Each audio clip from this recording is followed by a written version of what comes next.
নমস্কার বন্ধুরা, welcome to cricket post-mortem. আগামী দিনের যে ম্যাচটা হবে ইন্ডিয়া এবং আয়ারল্যান্ডের, সেখানে সব থেকে বড় প্রশ্ন হচ্ছে যে বৈভব সূর্যবংশী খেলবে কিনা।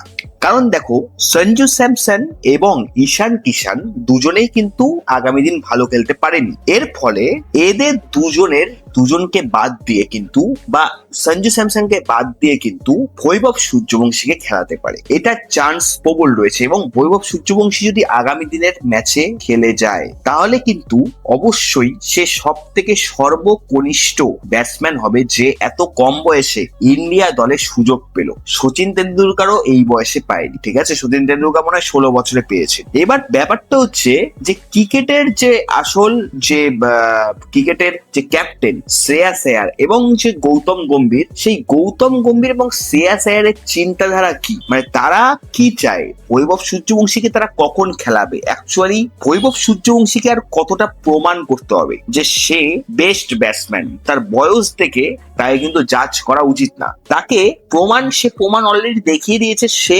ভালো একটা ব্যাটসম্যান, সেটা সে প্রমাণ দেখিয়ে দিয়েছে। এর পরেও যদি তাকে আরো প্রমাণ দেখাতে হয়, তাহলে গৌতম গম্ভীর এবং শ্রেয়াস আয়ারের মতো হয়তো এরকম বোকা মাইন্ডসেট হয়তো হবে না। তার কারণ বৈভব সূর্যবংশী আইপিএল এ বলো, ইন্ডিয়া, শ্রীলঙ্কা, আফগানিস্তান ট্রাই সিরিজে বলো, আন্ডার-19 ক্রিকেটে বলো, সব জায়গায় সে প্রমাণ করেছে, ঠিক আছে? এবার 11 বলে 50 রানও তার আছে, যুবরাজ সিংয়ের রেকর্ড সে ভেঙে দিয়েছে এত কম বয়সে। তারপরেও তাকে যদি বসিয়ে রাখা হয়, তাহলে তার ট্যালেন্টটাকে নষ্ট করা হবে বলে আমার মনে হয়। সেই কারণে আগামী দিনে ইন্ডিয়া এবং আয়ারল্যান্ডের ম্যাচে যদি কোনো বৈভব সূর্যবংশী সিরিয়াস কোনো ইস্যু না থাকে, কোনো যদি প্রবলেম না থাকে, তাহলে বৈভব সূর্যবংশীকে কিন্তু খেলানো উচিত, এটা আমি মনে করি। এবার দর্শকরা তোমরাও হয়তো আমার সাথে একমত হবে যে বৈভব সূর্যবংশীকে আগামী দিনে কিন্তু খেলানো উচিত, মানে কালকে যে ইন্ডিয়া আয়ারল্যান্ড ম্যাচটা আছে। এবার দেখো, মেন কথা হচ্ছে সঞ্জু স্যামসন, যে কিনা ইন্ডিয়ার টি-20 ওয়ার্ল্ড কাপে খুব ভালো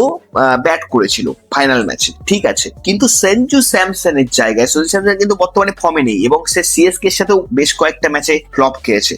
তো সঞ্জু স্যামসনকে বসিয়ে অভিষেক শর্মার সাথে বৈভব সূর্যবংশীকে ওপেন করানো দরকার। যদি গৌতম গম্ভীর এখন মনে করে যে আমি বাঁহাতি ডানহাতি ব্যাটসম্যান করব, তাহলে সে অভিষেক শর্মাকে বা ঈশান কিষানকে একটা ম্যাচ ড্রপ করতে পারে। কিন্তু কালকের ম্যাচের প্লেইং 11-এ বেশ কিছু চেঞ্জেস আসতে পারে। হয়তো গৌতম গম্ভীর এটা ভাববে, বা শ্রেয়াস আয়ারের এটা ভাবা উচিত যে এবার বৈভব সূর্যবংশীকে মানে চান্স দেওয়া দরকার ভারতীয় জাতীয় দলে। কারণ যদি তাকে যদি এভাবে বসিয়ে রাখা হয়, তাহলে তার ট্যালেন্টটাকে নষ্ট করা হবে, ঠিক আছে? এবং কালকের প্লেইং 11-এ অভিষেক শর্মা এবং বৈভব সূর্যবংশীকে সমস্ত দর্শক ওপেন করতে দেখতে চায়। এবং তারপরেই নামবে হচ্ছে ঈশান কিষান, তারপরে আরো প্লেয়ার আছে, শ্রেয়াস আয়ার আছে, যা যা আছে, ঠিক আছে। এবার ওয়াশিংটন সুন্দরের বদলে আরেকটা প্লেয়ারের চেঞ্জ হলে খুব ভালো হয়, সেটা হচ্ছে সুরিয়ান শেডকে। সেও ভালো প্লেয়ার, ফাস্ট মানে মিডিয়াম ফাস্ট বল করে এবং ব্যাট ভালো করে, সেই রকম প্লেয়ারই তো ইন্ডিয়ার চাই। এবং তারপরে যেই প্লেয়ারটার চেঞ্জেস দরকার, সেটা অবশ্যই প্রসিদ্ধ কৃষ্ণার বদলে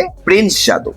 আমরা জানি যে প্রসিদ্ধ কৃষ্ণা আগের দিন কি মার খেয়েছে, মানে কতটা বেদরক মার খেয়েছে, 4 ওভারে মোটামুটি 57 রান দিয়েছে। তো সেই প্লেয়ারটাকেও এবার একটু রেস্ট দেওয়া দরকার, এবার একটু বসানো দরকার। কিন্তু মেন যেটা ইম্পর্টেন্ট, সেটা হচ্ছে ভাই বৈভব সূর্যবংশীকে খেলানো দরকার। কারণ তার যে ট্যালেন্ট, সেটা নষ্ট করা যাবে না, সেটা সব থেকে গুরুত্বপূর্ণ। এবার আমি জানি না, দেখো, হতেই পারে যে বৈভব সূর্যবংশী কালকে খেললো, ম্যাচ রান নাও করতে পারে, এমনও হতে পারে সে 1-2 রান করে আউট চলে গেল। কিন্তু তাকে তো খেলানো দরকার। তাকে বসিয়ে রাখলে কি তার ট্যালেন্টটা কি খুব ভালো পারবে না? নিশ্চয়ই তাকে অবশ্যই খেলানো দরকার। এবং আমি এটাও বলবো দর্শকদের যে তার উপর বেশি এক্সপেকটেশন না রাখার, যে বৈভব সূর্যবংশী নামছে মানেই সে প্রত্যেকটা ম্যাচে 50 রান করবে, প্রত্যেকটা ম্যাচে 90 রান করবে, এরকম প্রত্যাশা না করাই ভালো, ঠিক আছে? কিন্তু তাকে খেলানো দরকার, কারণ তার ট্যালেন্টটা নষ্ট করা হচ্ছে বলে আমার এবং সমস্ত দর্শকের মনে হয়। তোমাদের আজকের এই ভিডিওটা কেমন লাগলো এবং আমার কথাগুলো যুক্তিযুক্ত মনে হলো কিনা অবশ্যই কমেন্ট বক্সে জানাও। যদি ভিডিওটি ভালো লেগে থাকে, ভিডিওটিকে লাইক করে দিও এবং চ্যানেল সাবস্ক্রাইব করে দিও। তোমার সাথে আবার দেখা হচ্ছে আমার নেক্সট ভিডিওতে।